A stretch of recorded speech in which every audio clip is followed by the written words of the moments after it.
it's a pleasure to be here. I'm a weird mixture. I'm part primatologist, studying baboons in a national park in East Africa over the decades, and part neurobiologist doing lab research on the brain and behavior.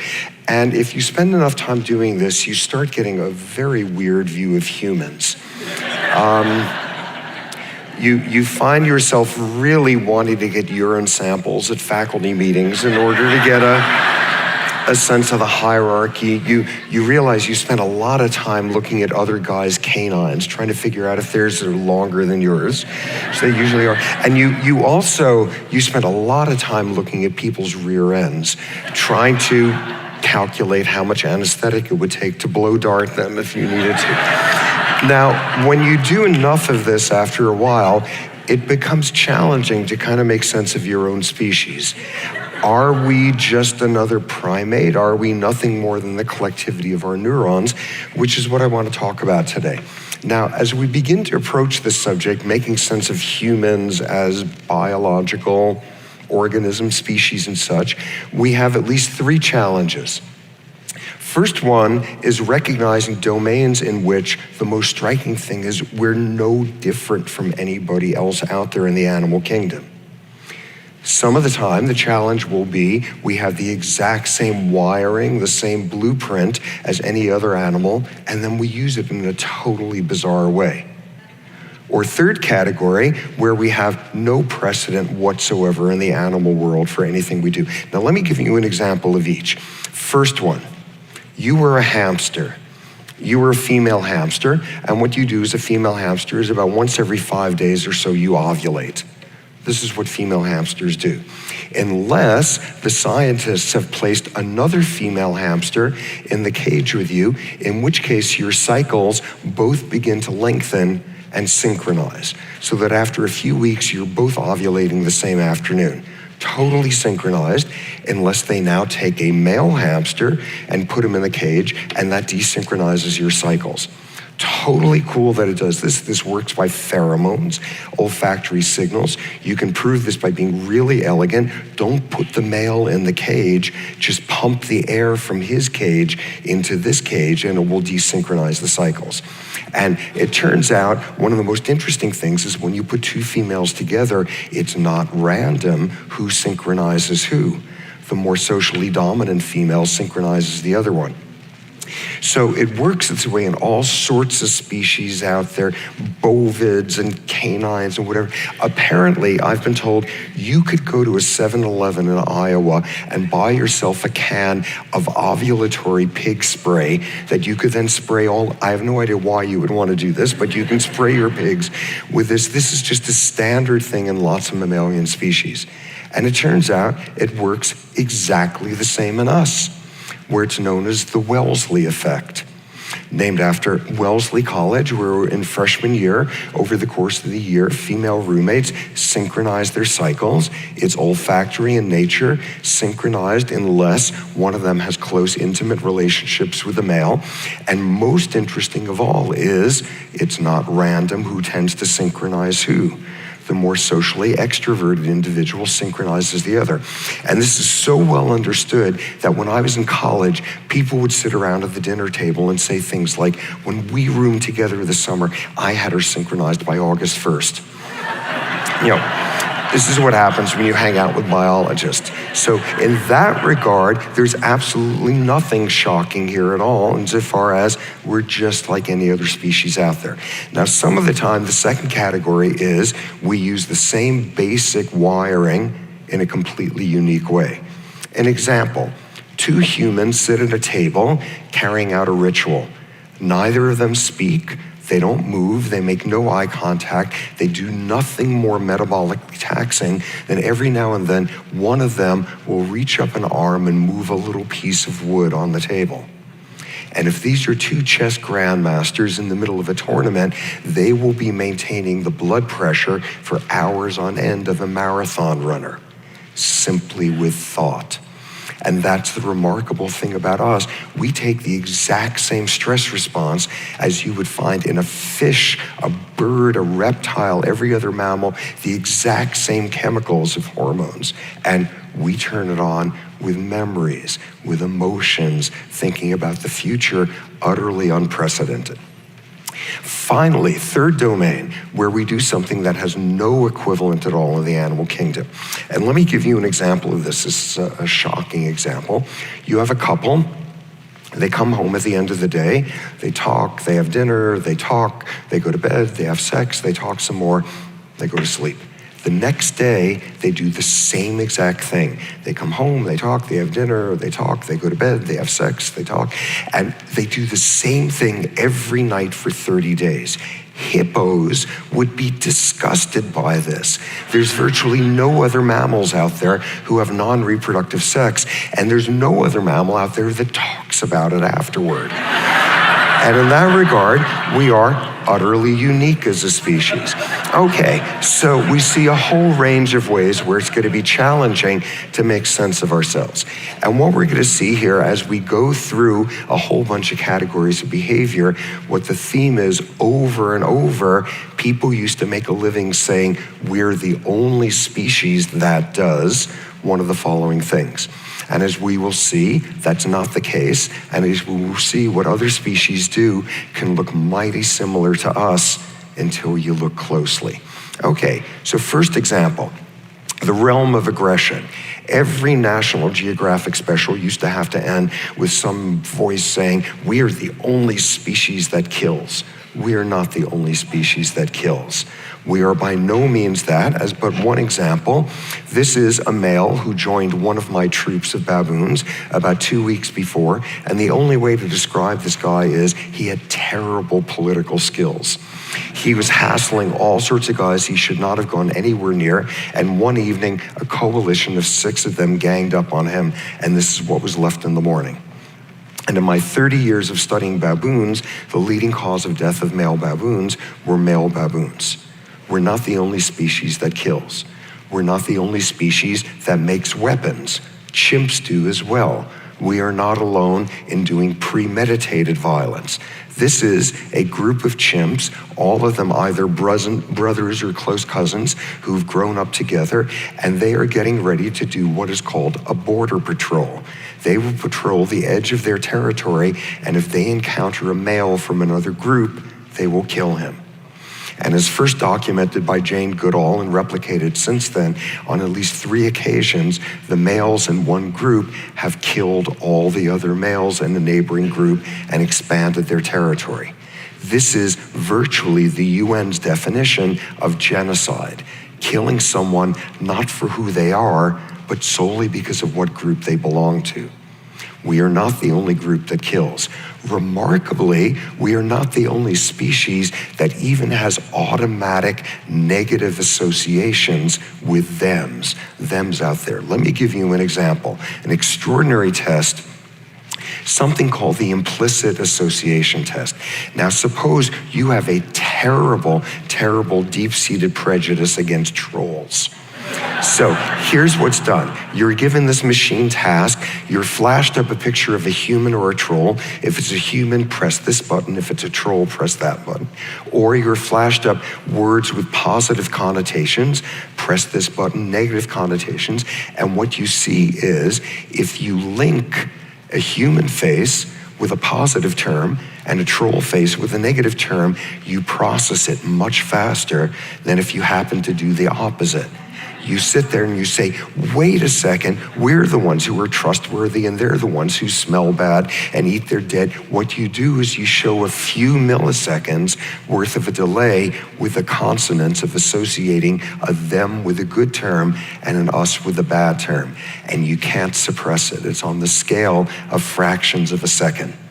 Remarkably, a study done a few years ago with monkeys, showing monkeys flashing up either pictures of a member of your group and us, or one of them, a strange monkey from a different group, associated with pictures of either good things, fruit, or bad things, snakes, spiders, and such. And what you see is monkeys learning to press the right buttons have an easier time than when the association goes the other way. Wait a second, they're supposed to be associated with spiders. We're the ones who are like tropical fruits. we're not the only species that could even unconsciously have negative associations about them. So where are the differences? We're just like every other primate out there insofar as we can bludgeon somebody else to death, but we can accomplish the same by pulling a trigger or pressing a button or signing an order or looking the other way or pretending you didn't hear or damning with faint praise or passive aggression. We can do extraordinarily bizarre things when it comes to aggression. Let me give you one of the strangest examples I've ever heard. And this was something that occurred in Indonesia in the 1960s. A right-wing coup overthrew the government, backed by the CIA, brought in a dictatorship for the next 30 years, and in the year afterward, there was a bloodbath, a vendetta of right-wing death squads going and killing you if you were a leftist, if you were educated, if you wore glasses, if you were any of the ethnic outgroups. 500,000 Indonesians were killed during that time. Death squads would show up, kill every person in the village. Decades later, the writer V.S. Naipaul was traveling through there, and he heard this crazy story, which was sometimes when these death squads would show up to kill everyone in a village, they would bring along a traditional gamelan orchestra. This is crazy. One day, he meets one of these grizzled veterans of a death squad, a national hero, and Naipaul is talking with him and finding out about all this. And he finally says, you know, I heard this story that sometimes you guys would bring gamelan orchestras. And he said, oh, yes, whenever we could, we would bring one along. And Naipaul said, why would you do that? And in one phrase, this man showed everything that is bizarre about us as a violent species. He looked puzzled and said, to make it more beautiful. If we bring orchestras along to make genocides more beautiful, we are a very unprecedentedly strange, violent species. Okay, pushing into a next domain. Theory of mind. If you're a psychologist, this is a very trendy term. Theory of mind, understanding somebody else has different thoughts than you do, has different emotions, a precursor for empathy, all of that. This is a big developmental thing in kids. Kids typically get theory of mind somewhere between ages 3 and 5 or so. My kids got theory of mind on the morning of their 3rd birthday. This is a major human developmental landmark. But it turns out we're not the only species that could do theory of mind. For example, take the chimp who could observe a human. A human, when some food is being hidden in the room that the chimp can't see, but maybe the human can. Because half the time, the human sees where it is, and half the time, the human has a bucket on their head. Then let the chimp loose, and you see the chimp has theory of mind. It has a set of rules. If the human's eyes were covered when the food was hidden, don't bother trying to get the human to show you. If and only if the human could see, a chimp can understand that a human does or doesn't have information that it doesn't have. This is theory of mind. Now, what's clear, though, is we're the only species that shows what's called secondary theory of mind, which is we can understand that that individual understands what that one knows, but that one doesn't know that that one knows. What does this mean? We are the only species that could sit through a performance of Midsummer Night's Dream and keep track of who's in love with who, but who thinks who's in love with who. No chimp could put up with this sort of thing. Okay. Another domain, the golden rule, the defining thing about us as a species, do unto others, all of that. And this has been sort of the starting point for a whole field of economics called game theory. People studying the mathematics of how to optimize when you cooperate with someone else, when you don't. This has been taught to economists, to diplomats, to war theorists for years. And it turns out what everyone has studied, sort of the poster child of game theory, is this game called the prisoner's dilemma, where you have to make a simple choice whether you cooperate or defect, and there's a whole math as to how to optimize it. And it turns out the optimal strategy is what's called tit for tat. You start off by cooperating. If the other player cooperates with you, you continue the same. If they stab you in the back once, you stab them in the back in return, and then go back to cooperating. theses have been written about the math of tit for tat. Now, after the economists started working this out in the 1970s, some zoologists started to think, I wonder if any other species does something like this. And it turns out we're not the only ones to optimize the prisoner's dilemma. For example, vampire bats. Vampire bats, they're terrifying, all of that. When a vampire bat is drinking the blood from some other mammal, all the vampire bat is being is a mommy getting food to feed her babies. Vampire bats don't actually drink the blood. They store it in a throat sac, they fly back to their nest, disgorge the blood, and feed their babies. Turns out vampire bats have an interesting social system in that a whole bunch of females will share nests and they feed each other's offspring. They have a cooperative feeding system. Now, make it seem as if one of the bats is cheating on their social contract of cooperation. Get the bat as she flies out of the net, catch her in a net there, and pump up her throat sac with air and put her back in the nest. It looks like she has a huge amount of blood. She really doesn't. And everyone else is saying, look at that. She's got all that blood in her throat sac and she's not feeding my kid. And the next time, none of the other bats will feed her kid. One time. We're not the only species that could do that. So what's unique about us? We could deal with a more complex currency of do unto others. We could deal with the notion that other individuals have different needs, different desires than we do. No other species could possibly make sense of what's going on in this slide here. Okay.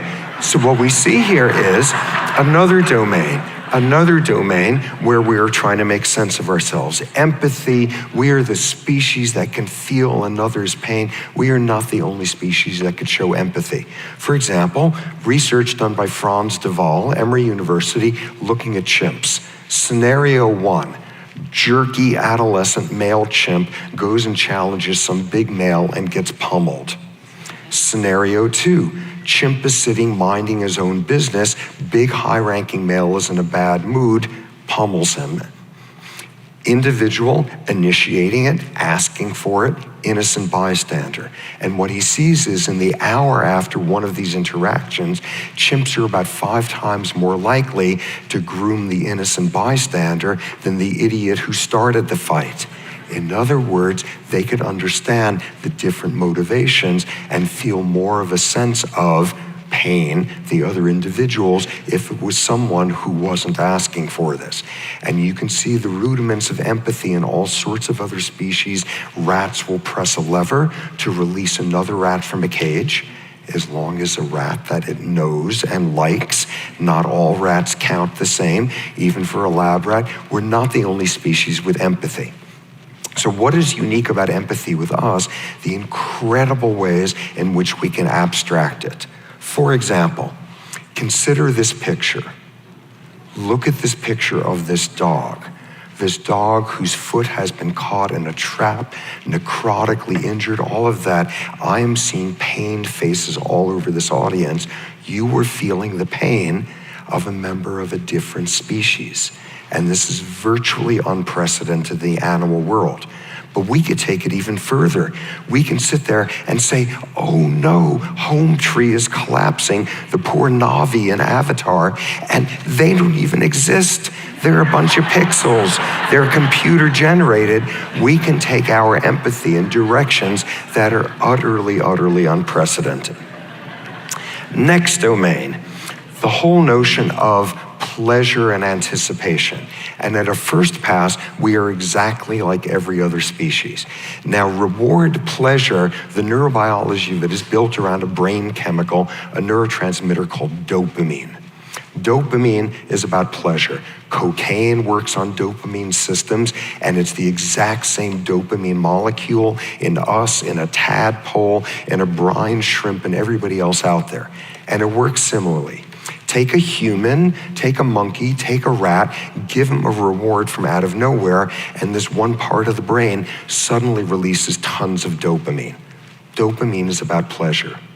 Dopamine isn't about pleasure. It's something more subtle than that. Now what you do is train that person, that monkey, that rat, so that when a little light comes on in the room, when there's a signal, what that means is you press the lever 10 times and then you get a reward. Signal, work, reward, signal, work, reward. Once you master that, when does dopamine rise? Not when you get the reward. It rises as soon as the signal comes on. What's that about? That's you sitting there saying, this is gonna be great, this is fabulous, I'm all on top of this. This is anticipation. Dopamine is about looking forward to a reward more than it is about reward itself. And remarkably, if you block from that rise in dopamine from occurring, you don't get the lever pressing. What dopamine is about is giving you the motivation, the goal-directed behavior to press away like mad on that lever. Now, one additional elaboration that's interesting. What I'm showing you here are scenarios. You do the work, you get the reward. Do the work, get the reward 100% of the time. Now switch things to you do the work and only 50% of the time you get the reward. What happens to dopamine then? It goes through the roof like crazy. What have you just done? You've stuck a word into your neurochemistry. The word is maybe. And nothing fuels dopamine and lever pressing like maybe, intermittency, that sense of being on a fulcrum. It looks great, but I'm a total screw up. But today I'm feeling lucky, but I'm gonna mess up. And teeter as you press away and away and away at the lever. The neurobiologists who built Las Vegas understand this principle inside out. So we're exactly the same as any other species in this regard. So where's the difference? In studies like these, with a monkey, with a rat, whatever, what you have is a paradigm where you press the lever and 10 seconds later you get the reward. What's unique about us? We can press the lever and we can wait hours and decades for the reward. And we can keep pressing the lever throughout. And we all know that world. We studied hard to get SAT scores, to get into a good college, to get into a grad school, to get a good job, to get a good nursing home.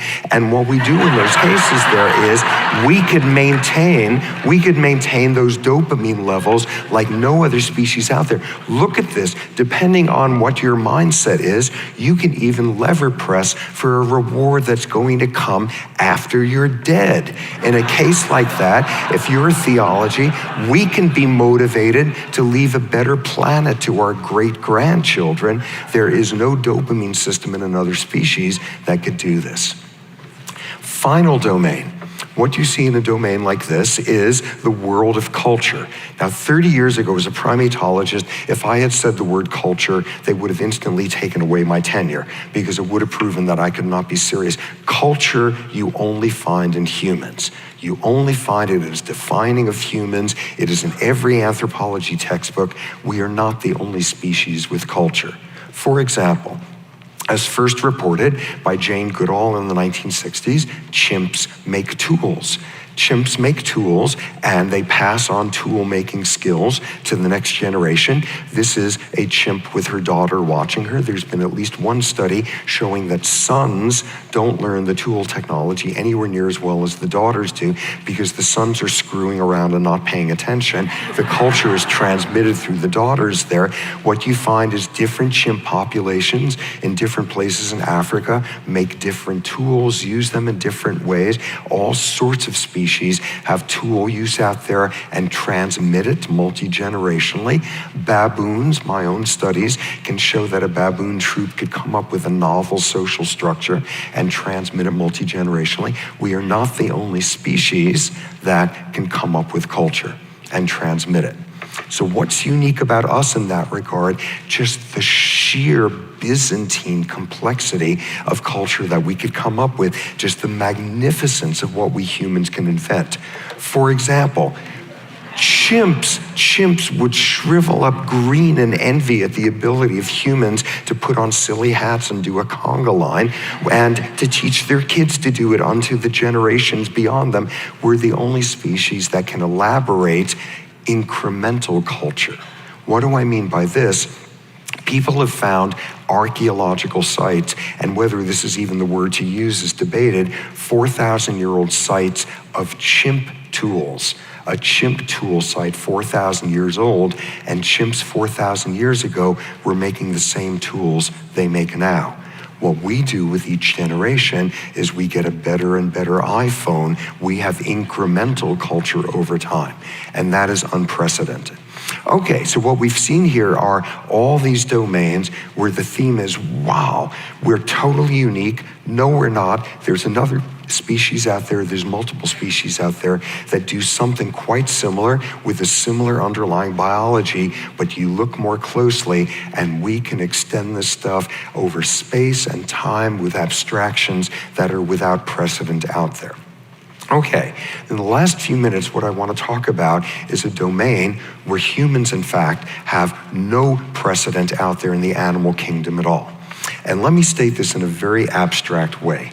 Okay, so moving into this third domain, utterly unique, where we have this human capacity in circumstances where the more X can be the case, the more we have to behave as if X is for real. What do I mean by this? Let me make this a little bit less abstract with a viewpoint of the world that I happen not to share, but nonetheless Kierkegaard and his view that good Christians, being a good Christian, consists of being able to have two contradictory thoughts in your head at the same time. Let me make this a little bit less abstract with an example. This is a Catholic nun, Sister Helen Prejean, who's somewhat famous for having been the inspiration for the movie some years ago, Dead Man Walking. She has spent her career ministering to men on death row in Angola Maximal Security Prison, Louisiana. And she's been the last sight on earth that a dozen different people have seen before they've been put to death. She's constantly besieged by people saying, how can you spend your time doing this? There's so many people who are more deserving of your effort. Look at the things these people have done. And her philosophy is built around two ideas. The less forgivable the act, the more we have to find the means to forgive it. The less lovable the person, the more we have to find the means to love them.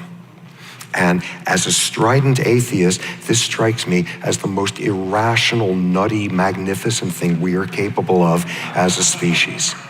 So what we are left with here at the end is, in this unique domain, go and do these utterly contradictory things. The more obvious and convincing, the more realistically you reach the conclusion that we can't make a difference, we can't have an impact. It's just one of us alone against battling the windmills. The more certainly we can't have a good impact, the more certainly we have to go and have one and make that a moral imperative for ourselves.